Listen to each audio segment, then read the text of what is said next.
Everyone's been assuming Spider-Man. Brand New Day is going to be a fun, breezy, street-level movie. Peter Parker back in New York, college life, MJ, some new villains, clean and simple. And I understand why. After No Way Home's emotional gut punch, a palate cleanser sounds about right. But here's the thing. The leaks, the merchandise, the confirmed cast, and the comic source material are all pointing to something completely different. This movie is going to end in a way that nobody is walking out of the theater feeling good about. And once I lay out exactly what's been confirmed and what insiders have been saying, you'll see why the Hulk fight alone could be one of the darkest moments in Spider-Man's entire MCU run. Let's start from the beginning, because the setup matters. Brand New Day takes place 4 years after No Way Home. That's confirmed in the official art book synopsis, which reads, 4 years have gone by since we last caught up with our friendly neighborhood hero. Peter Parker is no more, but Spider-Man is at the top of his game, keeping New York City safe. Think about what 4 years of that actually looks like. Peter Parker as a person doesn't exist to anyone. No friends who remember him. No family who recognizes him.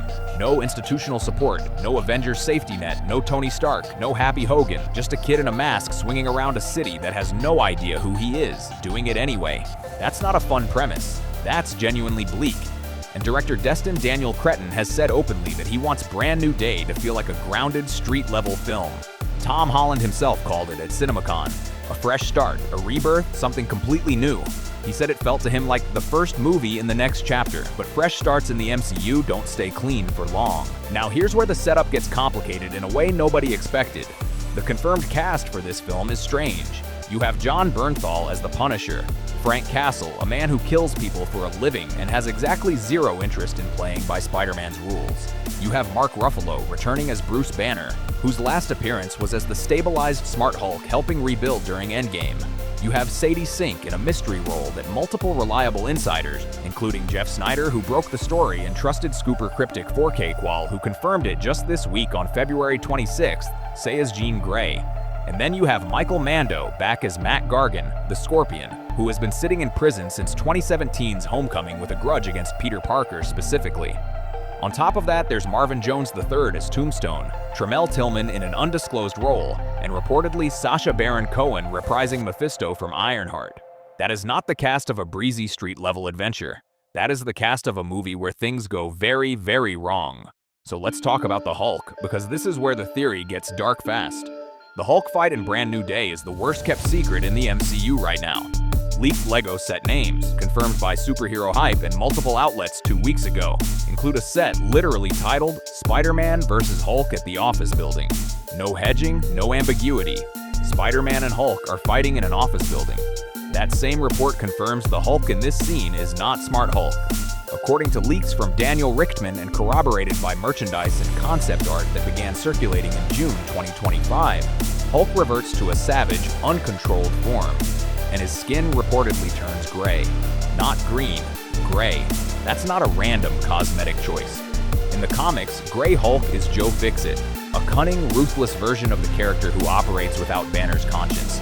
And Savage Hulk is the version that existed before Banner ever learned to control the transformation, a pure rage machine. And here's how it reportedly happens, and this is the part that connects everything. According to leaked concept art confirmed by multiple sources, including Max Blizz 2 weeks ago, Bruce Banner is not choosing to transform. He's being mentally controlled. Someone is overriding his mind and forcing the Savage Hulk out against his will. Now ask yourself who on this cast has telepathic or mind control abilities. The answer is Sadie Sink's character, who multiple insiders, including Daniel Richtman, have confirmed uses her powers to control people's minds during the film. In the Scorpion prison transport scene, she reportedly uses those abilities on Liza Kalanzias' character to help facilitate a breakout. And if she can control guards, she can be made to control Banner. The theory that's circulating, and it tracks with everything, is that an outside force triggers Sink's character's powers against her will, which then causes her to inadvertently or deliberately unlock the Hulk's suppressed rage. Jean Grey losing control of her telepathy and accidentally unleashing the most destructive being in New York City is not a fun movie beat. That is a genuine catastrophe with real consequences. And then there's the aftermath, because this is where it gets truly dark. According to the leaked plot synopsis, in which has been circulating across multiple sources, Spider-Man tries to stop the Savage Hulk alone and fails. Think about that. Peter Parker, alone, no Avengers, 4 years of being a ghost. goes up against a rampaging Hulk in an office building and loses. He cannot stop him. The Punisher ends up being the one who brings Hulk down, reportedly using advanced gamma-based technology to injure him severely enough that he reverts to Banner. And according to the leaked synopsis from Max Blizz, Bruce Banner is left badly hurt as a result. Not just transformed back, hurt, physically damaged. So the resolution to this fight isn't a triumphant victory, it's Punisher. A man whose entire philosophy is that superhero restraint gets people killed, stepping in to do what Spider-Man couldn't, with methods that injure an innocent man. For Peter Parker, who has spent his entire MCU run trying to be better than that, to be standing there watching Frank Castle hurt Bruce Banner to save the city, that is not a win. That is a moral failure dressed up as a rescue. Now let's zoom out and look at the full picture, because the Hulk fight is not the only dark thread running through this film. Sadie Sink's character, whether she is ultimately confirmed as Jean Grey or not, and as of February 26th, the most reliable insiders are saying she is reportedly being hunted by the Department of Damage Control throughout the movie. That puts a teenager with uncontrolled powers in a chase scenario with a federal agency in the middle of everything else Peter is already dealing with. This is the MCU's way of setting up the post-Secret Wars X-Men situation. Young mutants emerging on Earth 616, the government actively trying to suppress or capture them, and no institutional protection yet because the Xavier Institute doesn't exist here in any form that can help. Sink is also already confirmed for Avengers: Secret Wars, which means whatever happens to her character in Brand New Day doesn't end cleanly. She survives, but the circumstances of that survival are presumably not without cost. Then there's Mephisto. Sacha Baron Cohen appeared as the character in the Ironheart finale, which established him as an active player in the MCU's present timeline. According to Jeff Snyder's early reporting on Brand New Day, the same reporting that first named Jean Grey for Sink, Mephisto is expected to appear in the film.